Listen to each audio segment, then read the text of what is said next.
Hello Pinky, hello Chintu. Hello Chintu and Rahul, how are you both? Hey friends, nice to meet you both here. Friends तुम्हें पता है आज Hindi and Sanskrit पाठशाला channel पर new video upload हुआ है। हाँ राहुल, you are right. आज मेरे को भी मेरे मोबाइल फोन पे न्यू वीडियो अपलोड का नोटिफिकेशन आया था। Same here guys, I also got a notification. So why not guys, let's watch the video together and learn something new. Yes, let's learn Hindi. Yes, let's watch. मेरे बचपन के दिन पाठ 7 का सारांश के बारे में मैंने पहले बता दिया है। इनकी लेखिका है महादेवी वर्मा। तो वह वीडियो पहले आप उस वीडियो को देख लेना, उसके बाद आप मेरे बचपन के दिन पाठ का सारांश पढ़ना। तो मेरे बचपन के दिन मीन महादेवी वर्मा ने अपने बचपन के दिनों में उसके साथ क्या क्या घटा, क्या क्या बातें हुई, वह सारी उसने इस पाठ में कही हैं। तो आइए जानते हैं कि महादेवी वर्मा का बचपन कैसा कैसा बीता और क्या क्या हुआ उनके बचपन के दिनों में क्या क्या हुआ। तो चलो जानते हैं महादेवी वर्मा के बचपन के बारे में। मेरे बचपन के दिन सारांश की समरी।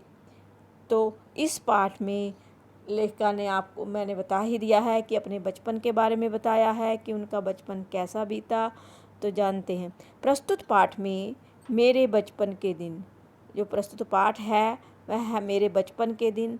उस समय की स्मृतियों का संजीव चित्रण है। संजीव मीन सांस लेने वाले, संजीव मीन एक उसमें ऐसे लगता है कि वो हमारे साथ अब भी यही कुछ होता है। स्मृतियाँ मीन याददाश्त।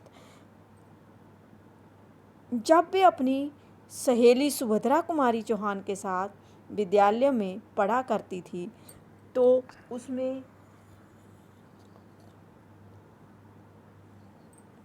उन्होंने लड़कियों के प्रति सामाजिक रवैये, विद्यालय में उनकी सहपाठियों, छात्रावास का जीवन और तत्कालीन सौहार्दपूर्ण वातावरण, आपसी प्रेम भाव, स्वतंत्रता आंदोलन के प्रति विद्यार्थियों का दृष्टिकोण, गांधी जी के साथ अपनी मुलाकात तथा कवि सम्मेलनों में अपनी उपलब्धियों का संजीव चित्रण किया है। तो छात्रों, इसमें मैं आपको अपनी भाषा में बताती हूँ कि इस पाठ में इसमें क्या कहा गया है कि सुभद्रा कुमारी चौहान उनकी सहेली थी और वह भी एक साथ उसके साथ पढ़ा करती थी। और उस समय जो स्थिति जो थी, जो हमारे सोशल कल्चर होता है, वो कुछ ऐसे था कि लड़कियों को पैदा होते ही मार दिया जाता था और लड़कियों की शिक्षा नहीं दी जाती थी। और महादेवी वर्मा एक ऐसी का जन्म भी कुछ ऐसे ही हुआ है। तो उसने वहाँ जो था वो उनका जो हॉस्टल था, छात्रावास बोलते हैं हॉस्टल। तो जहाँ वह रहती थी तो वहाँ का वो वातावरण जो था वो बहुत ही अच्छा था। प्रेम करने वाले थे एक दूसरे से और वहाँ पर महात्मा गांधी भी हुए और सभी विद्यार्थी जो थे वह किसी भी भेदभाव से दूर थे। उनमें कोई कुछ भी ऐसी भावना नहीं थी। जहाँ पर महादेवी वर्मा पढ़ी, जिस हॉस्टल में या छात्रावास में उन्होंने अपनी एजुकेशन ली।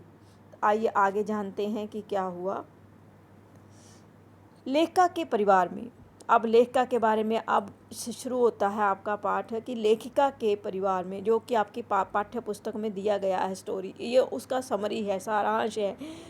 तो निचोड़ निकाल के यहाँ पर मैंने डाला है। लेखिका के परिवार में पहले 200 वर्षों 200 ईयर तक किसी भी लड़की का जन्म नहीं हुआ था। 200 वर्षों के बाद जो था लेखिका का जन्म हुआ। जब भी किसी लड़की का जन्म होता तो उसे मार दिया जाता था। ये मैं पहले भी बता चुकी हूँ कि उस समय लड़कियों भ्रूण हत्या थी और जन्म से मार दिया जाता था। 200 वर्ष के बाद लेखिका का जन्म हुआ। 200 ईयर आफ्टर किसका बर्थ हुआ? लेखिका का। लेखिका के दादाजी ने दुर्गा पूजा करके लड़की मांगी थी। अब कहते हैं ना, मंदिरों से हम जो भी मन्नत मानते हैं किसी भी मंदिर में तो पूरी हो जाती है, तो पूरी हो जाती है, सच में हो जाती है।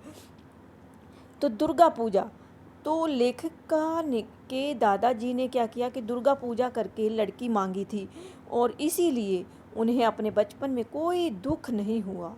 लेखिका ये मांगी हुई थी, माताजी से मांगी हुई लड़की थी लेखिका महादेवी वर्मा, और उसको बचपन में कोई भी दुख नहीं हुआ। लेखिका को उर्दू, फारसी, अंग्रेजी तथा संस्कृत भाषाओं को पढ़ने की सुविधा प्राप्त थी। अब जो लेखिका जो थी उस वह कौन कौन सी भाषाएं जानती थी? उर्दू, फारसी, अंग्रेजी तथा संस्कृत भाषा, वो सब पढ़ने के लिए उनके पास साधन थे वहाँ पर, जिससे सुविधाएं थी, उनको फैसिलिटीज़ थी। हिंदी पढ़ने के लिए तो उन्हें उनकी माँ ने ही प्रेरित किया था थी और उर्दू और फारसी पढ़ने में इंटरेस्ट नहीं लेती थी। ये बात आपको याद रख लेनी है। मैं ऐसे ही इसको समझा रही हूँ, वीडियो थोड़ा लंबा हो जाएगा तो एक बार भी स्किप मत करना, क्योंकि यहाँ मैं शब्दों के अर्थ भी साथ साथ में आपके साथ एक्सप्लेन कर रही हूँ। तो मिशन,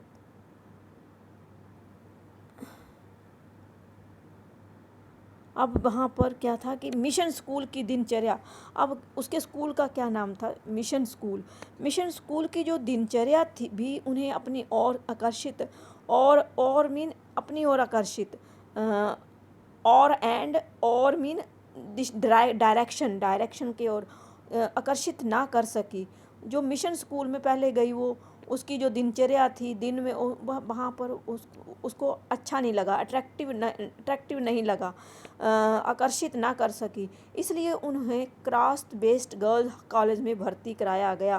फिर उसके बाद उसको उनके पिता ने क्रास्ट बेस्ड गर्ल्स कॉलेज में भर्ती कराया गया था, मीन वहाँ पर एडमिशन दे दिया। उस कॉलेज में उनको ईसाई हिंदू लड़कियों के साथ रहने का अवसर मिला। अब कौन कौन से धर्म की लड़कियों के साथ रहने का अवसर मिला लेखिका को? ये भी एक बहुविकल्पीय प्रश्न हो सकता है।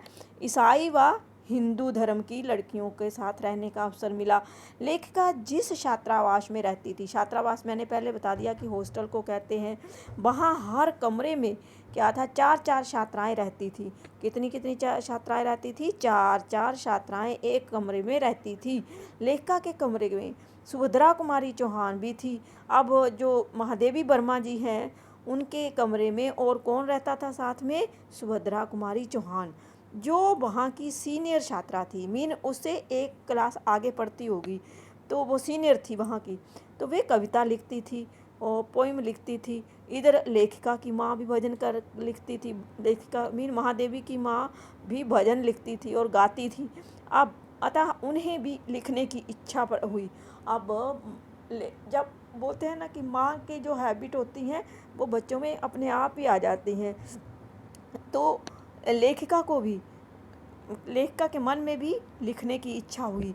उन्होंने कविता लिखनी प्रारंभ की और लिखती ही चली गई। उन्होंने कविताएं लिखती ही चली गई। तो ये लेखिका के बारे में और आगे जानते हैं कि क्या क्या हुआ उनके जीवन में। एक दिन महादेवी वर्मा के द्वारा, अगर छात्रों ये मेरा समझाया हुआ पाठ आपको अच्छे से समझ में आ जाए तो लाइक ज़रूर कर दिया करो। इससे क्या होता है कि एक मोटिवेशन मिलता है कि एक और वीडियो बनाऊं और इससे अच्छा बनाऊं, ठीक है। एक दिन महादेवी के द्वारा छिप कर कविता लिखने की भनक सुभद्रा कुमारी के कानों में पड़ी। मीन वो छुप कर ही कविता लिखती थी और इसकी जो भनक मीन उनके कानों में किसी ने बात पड़ी। भनक मीन कहीं से किसी ने सुनाया होगा कि ये लिखती है, सुभद्रा कुमारी के कानों में पड़ी। तो उन्होंने लेखिका की कापियों में से कविताएं ढूंढकर उनके विषय में सारे छात्रावास को बता दिया। अब सारे हॉस्टल में चर्चा होने लगी उनकी कविताओं की, वे कविताएं लिखती है। उस दिन से उन दोनों के बीच मित्रता हो गई। अब सुभद्रा कुमारी चौहान और महादेवी वर्मा की क्या हो गई? दोस्ती हो गई, फ्रेंडशिप हो गई।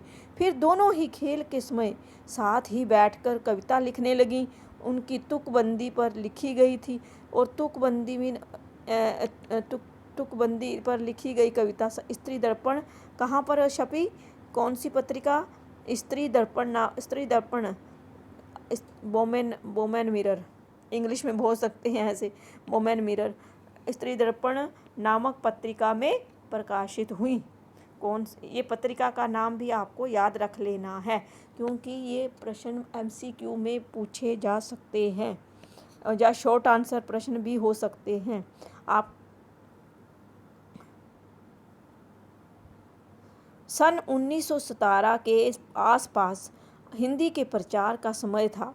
सन 1917 के आसपास हिंदी के प्रचार मीन उसका प्रचार का समय था, मीन उसको प्रचारित किया जा रहा था उन दिनों कवि सम्मेलन खूब होने लगे थे। मीन सब हिंदी को बोलबाला था, मीन हिंदी के बारे में सबको बताया जा रहा था और खूब कवि सम्मेलन भी हुआ करते थे और होने लगे थे। लेखिका भी कवि सम्मेलनों में जाने लगी। उनके साथ क्रॉस्ट बेट की एक शिक्षिका उनके साथ जाया करती थी। जैसे हर सम्मेलनों में जाने लगी, उनके साथ क्रॉस्ट बेट की एक शिक्षिका उनके साथ जाया करती थी। उन कवि सम्मेलनों के अध्यक्ष डायरेक्टर प्रायः हरिओं श्रीधर पाठक जैसे महान कवि होते थे। अतः लेखिका अपनी बारी का घबराहट के साथ इंतज़ार करती थी। मीन अपनी टर्न आने, वो सोचती थी अपनी टर्न आएगी, तो उसको घबराहट फील होती थी और वह वेट करती थी। और अपने नाम की जैसे ही उसका नाम अनाउंस होता था, उद्घोषणा होती थी, उसके नाम की अनाउंस होता था, तो सुनने के लिए बेचैन रहती थी। किंतु उन्हें हमेशा ही प्रथम पुरस्कार ही मिलता था। और देखो पहले वो अपने नाम को अनाउंस होते ही कांपने लगती थी, फिर वह धीरे धीरे बच्चों देखो प्रथम पुरस्कार प्राप्त भी कर देती थी, है ना। तो कॉन्फिडेंस होना बहुत ज़रूरी है। धीरे धीरे आप भी स्टेज पर अगर कुछ बातें बोलना चाहो तो पहले कम बोलो, फिर उससे ज़्यादा हटना नहीं है, बस बोलना ज़रूर है। कुछ ना कुछ 1-2 पंक्तियाँ स्टेज पर बोलने से आपका सेल्फ कॉन्फिडेंस बढ़ता है। जिस प्रकार लेखिका का बढ़ा। उन दिनों गांधी जी आनंद भवन में, गांधी जी कहाँ रहते थे? आनंद भवन में आया करते थे। कहाँ आया करते थे? आनंद भवन में। लेखिका चाहती थी कि वह गांधी जी को अपनी जेब खर्च से कुछ रुपए बचाकर भेंट मीन वो गिफ्ट दे, उनको दे, सेवा मीन समाज सेवा। इससे क्या हमें लग रहा है कि लेखिका जो थी वो समाज सेवा भी करना चाहती थी। जेब खर्च में से बचाकर भेंट के रूप में उनको देना चाहती थी। किसको? महात्मा गांधी को। लेखिका को कभी सम्मेलन में पुरस्कार स्वरूप एक चांदी का कटोरा मिला, जिसे उन्होंने गांधी जी को दिखाया। पुरस्कार स्वरूप एक चांदी का कटोरा मिला, जिसे उन्होंने गांधी जी को दिखाया तथा उस चांदी के कटोरे को गांधी जी के सामने मांगने पर देश हित के लिए उन्हें दे दिया। अब देश हित के लिए उन्होंने दे दिया उसको। लेखिका गांधी जी को वह कीमती तथा स्मृति चिन्ह रूपी चांदी का कटोरा भेंट करके बहुत खुश हुई। अब जो उसको महादेवी वर्मा को उनको एक उपहार मिला था, गिफ्ट मिला था, चांदी का कटोरा मीन सिल्वर बाउल, तो उसने क्या किया? महात्मा गांधी जी को भेंट कर दिया और उनको बहुत ही प्रसन्नता हुई, बहुत ही खुशी मिली। छात्रावास का जीवन जाति पाति के भेदभाव से दूर आपसी प्रेम से भरा हुआ था, एक परिवार जैसा था। मेन वहाँ हॉस्टल की लाइफ जो थी वह कोई भी कास्टिज़म नहीं था, रिलीजन नहीं था और सबसे दूर आपसी प्रेम से भरा हुआ था, एक परिवार जैसा था। अतः जेबुन नाम की एक मराठी लड़की लेखिका का सारा काम कर देती थी। अब ये भी एक प्रश्न पूछा जा सकता है, मैंने ये तभी रेड से लिखा है क्योंकि ये मेन क्वेश्चन बन जाते हैं कि लेखिका का सारा काम कौन करती थी? जेबुन नाम की एक मराठी लड़की थी, वह किया करती थी। वह हिंदी तथा मराठी भाषा का मिला जुला रूप बोला करती थी। वह हिंदी तथा मराठी भाषा का मिला जुला रूप बोला करती थी। वह अच्छी हिंदी नहीं जानती थी। वहाँ एक बेगम थी जिनको मराठी बोलने पर चिढ़ होती थी। मीन वहाँ पर एक मुस्लिम महिला थी और उनको मराठी बोलने पर क्या होता था, चिड़चिड़ापन होता था। मीन जेलसी करती थी वो जब वो मराठी बोलती थी। इसलिए जेबुन भी कभी कह देती थी, जेबुन जो थी वह कह देती थी कि हम मराठी हैं तो मराठी ही बोलेंगे। क्या कहती थी कि हम मराठी हैं, हम मराठी ही बोलेंगे। उन दिनों देश में सर्वत्र पारस्परिक प्रेम एवं सद्भाव का वातावरण था कि क्लाइमेट ही ऐसा था कुछ वहाँ पर। अतः अवध की छात्राएँ अवधी, बुंदेलखंड की छात्राएँ बुंदेली बोला करती थीं। इससे किसी को कोई आपत्ति नहीं होती थी। यहाँ पर कोई ऑब्जेक्शन नहीं होता था, कोई आपत्ति नहीं होती थी इससे किसी को। मेस में सभी एक साथ खाना खाती थी तथा एक ही ईश प्रार्थना एवं भोजन मंत्र बोलती थी। और मेस में सभी एक साथ खाना खाती थी। खाना मीन फूड मीन आप बोलते हैं लंच खाती थी। और एक ही ईश प्रार्थना मीन ईश्वर की प्रार्थना था एवं भोज मंत्र बोलती थी। मीन भोजन करते समय भी कोई ना कोई मंत्र पढ़ते हैं ना, जैसे अपने इष्ट देवता को, जो भी हम अपने इष्ट देवता को मानते हैं तो उसको पहले प्रणाम करके हम भोजन ग्रहण करते हैं। इसमें कोई झगड़ा नहीं होता था। तो वहाँ भी ऐसा ही वातावरण था। तो वहाँ पर कोई भी ऐसा किसी प्रकार का कोई झगड़ा नहीं था। इसके कहने का भाव है कि लेखिका वहाँ पर बहुत खुश थी। लेखिका का परिवार जहाँ रहता था वहाँ एक जवारा की बेगम साहिबा का परिवार भी रहता था। अब एक और जवारा की बेगम साहिबा का परिवार रहता था। उनके परिवारों में बहुत घनिष्ठता थी। मीन घनिष्ठ संबंध थे, गहरे संबंध थे उनके भी जाति एवं धर्म संबंधी कोई भी भेदभाव नहीं था। ना कास्टिज्म था, ना रिलीजन था, कोई भेदभाव नहीं था। वे एक दूसरे के जन्मदिन पर परिवार जैसे मिलते जुलते रहते थे। बेगम के बच्चे लेखिका की माँ को चची जान कहकर बुलाते थे तथा लेखिका बेगम साहिबा को ताई कहकर बुलाती थी और चची जान और ताई कहकर बुलाती थी। लेखिका राखी के दिन बेगम साहिबा के बच्चों को राखी बांधती थी और मोहर्रम के दिन बेगम साहिबा लेखिका के लिए नए कपड़े अवश्य बनवाती थी। देखो, एक दूसरे के मजहब जानने लगे दोनों, और दोनों प्रेम से रह रहे थे और एक दूसरे को प्रेम से भेंट भी दिया करते थे। इससे क्या हुआ, ना कास्टिज्म होता है ना रिलीजन होता है। प्रेम, भगवान ने एक ही प्रकार के बंदे बनाए हैं, परंतु बंदों ने आदमी तो एक जैसे ही बनाए हैं ना, एक जैसा ही पार्ट्स ऑफ बॉडी हैं, ब्लड है।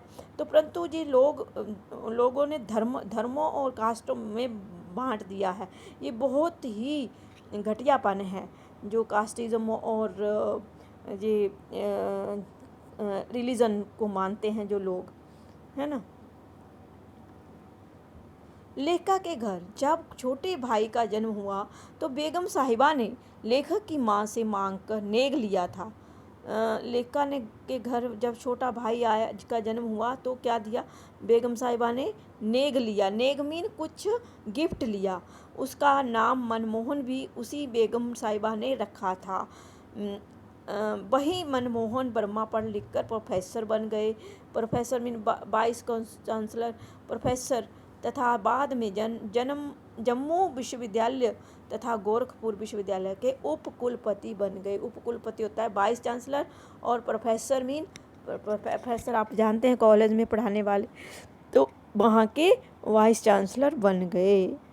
तो ये था मेरे बचपन के दिन मीन महादेवी वर्मा के बचपन के दिनों की कहानी। आपको कैसी लगी तो लाइक ज़रूर कर देना।